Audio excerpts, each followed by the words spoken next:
Fever, the very word, sends shivers down our spines, conjuring images of restless nights and relentless discomfort. Even as it sends our body temperatures soaring, making us feel like we're burning up from the inside, we associate it with discomfort, with aches and chills, with a sense of being utterly unwell, the pounding headaches, the muscle pains, the sheer exhaustion. It's no wonder we reach for the medicine cabinet at the first sign of a fever, desperate for anything that might bring relief. We yearn for that blessed relief, for the coolness that signals a return to normalcy, to our everyday lives. But what if this seemingly unwelcome guest, this fiery furnace within, is actually our ally?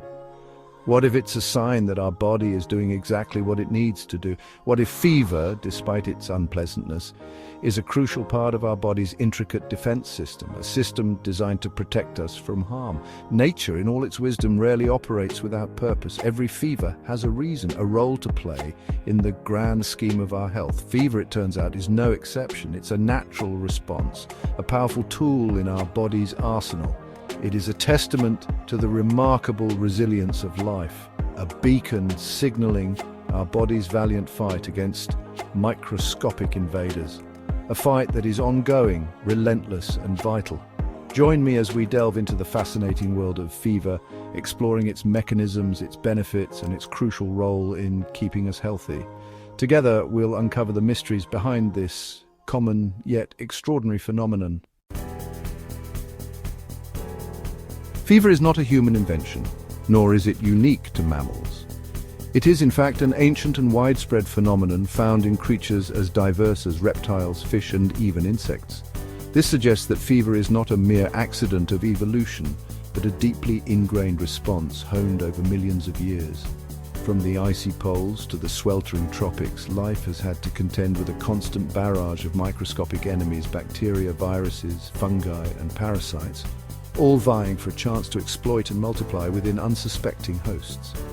In this never-ending struggle for survival, fever has emerged as a powerful weapon, a universal signal that the body is under attack and fighting back. It is a testament to the ingenuity of nature, a reminder that even in the face of adversity, life finds a way. Imagine our immune system as a vast, intricate network of cells and molecules, constantly patrolling our bodies for signs of intruders. This network is always on the lookout, scanning for any potential threats that might compromise our health. It's a complex and highly coordinated system, with each component playing a crucial role in maintaining our well-being. These cellular soldiers are always on high alert, ready to neutralize threats and maintain our well-being. They act swiftly and efficiently, ensuring that any invaders are dealt with promptly. Fever acts as a potent alarm system, alerting these immune cells to the presence of danger. When our body temperature rises, it sends a clear signal that something is amiss, prompting our immune system to take action. Just as a rise in temperature on a thermostat signals the furnace to work harder, fever kickstarts our immune response into overdrive. This increase in temperature is a deliberate and strategic move by our body to enhance its defensive capabilities. White blood cells, the foot soldiers of our immune system, become more active and efficient at higher temperatures.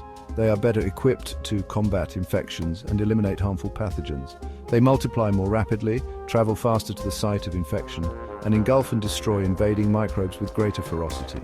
This heightened activity ensures that infections are contained and eradicated more effectively.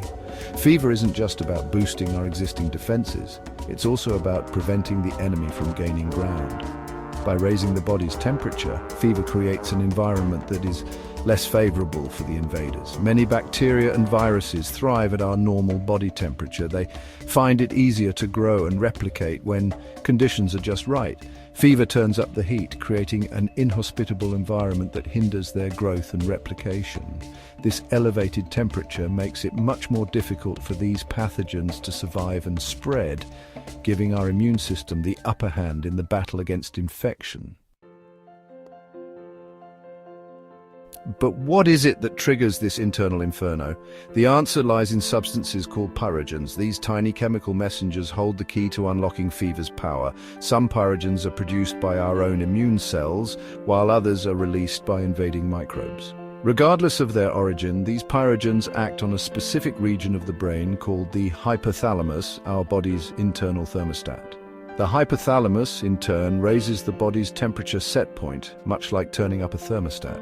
This triggers a cascade of physiological responses designed to generate and conserve heat, leading to the characteristic symptoms of fever. Section 5. The body in overdrive. Shivers, sweats, and soaring temperatures. As the body strives to reach this new, elevated temperature, we experience the classic signs of fever: chills, shivering, sweating, and a general feeling of malaise.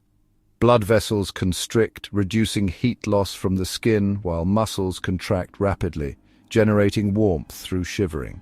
These physical responses, while uncomfortable, are all part of the body's coordinated effort to create an internal environment that is less hospitable to invaders.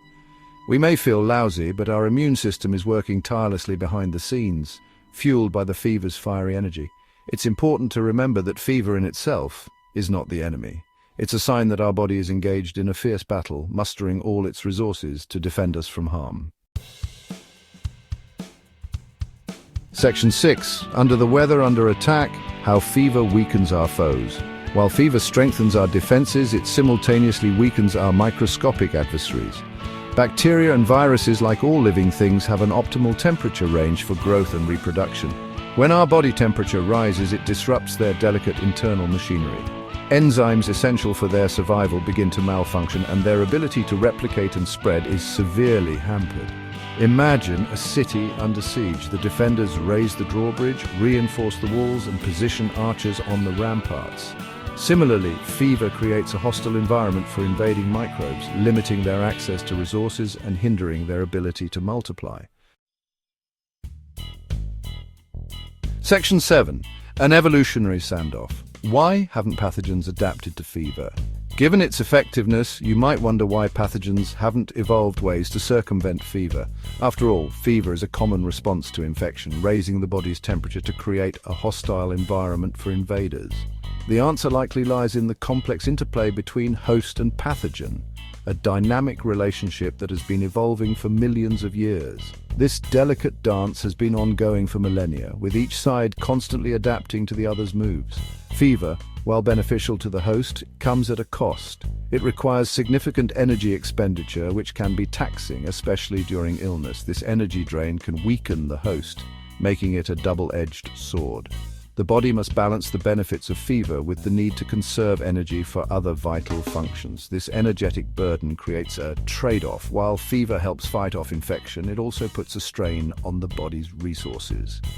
Fever can be a powerful weapon in the immune system's arsenal, but it is not without its drawbacks. Pathogens, in turn, are under constant pressure to evolve ways to evade the immune system and exploit their hosts.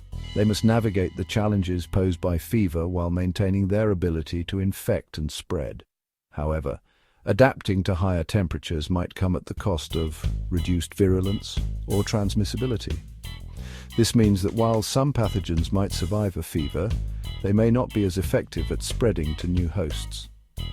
This evolutionary arms race results in a delicate balance where neither the host nor the pathogen gains a decisive advantage. Each side is constantly adapting, but neither can completely outmaneuver the other. This ongoing struggle ensures that both host and pathogen are locked in a perpetual state of adaptation. Fever remains an effective weapon, but pathogens continue to evolve and adapt, ensuring the ongoing struggle for survival. This evolutionary standoff highlights the complexity of the relationship between hosts and pathogens. As long as there are hosts to infect, pathogens will continue to find ways to survive and thrive. This ensures that the battle between fever and pathogens is far from over, with each side constantly pushing the other to new limits. Section 8. A delicate balancing act to treat or not to treat. So if fever is such a valuable tool, should we ever try to lower it? The answer, as with many things in biology, is it depends. Mild to moderate fever in otherwise healthy individuals can often be left to run its course. In these cases, the benefits of allowing the fever to do its work outweigh the discomfort it may cause. However, high fevers, especially in young children, the elderly, or those with underlying health conditions, can be dangerous and require medical attention. In these situations, the risks associated with fever outweigh the potential benefits. Ultimately, the decision to treat fever should be made in consultation with a healthcare professional, taking into account individual circumstances and medical history. Section 9. Fever, friend or foe. Empowering ourselves with knowledge.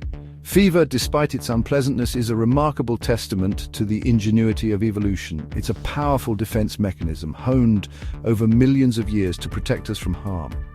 Understanding how fever works and why it occurs allows us to make informed decisions about our health.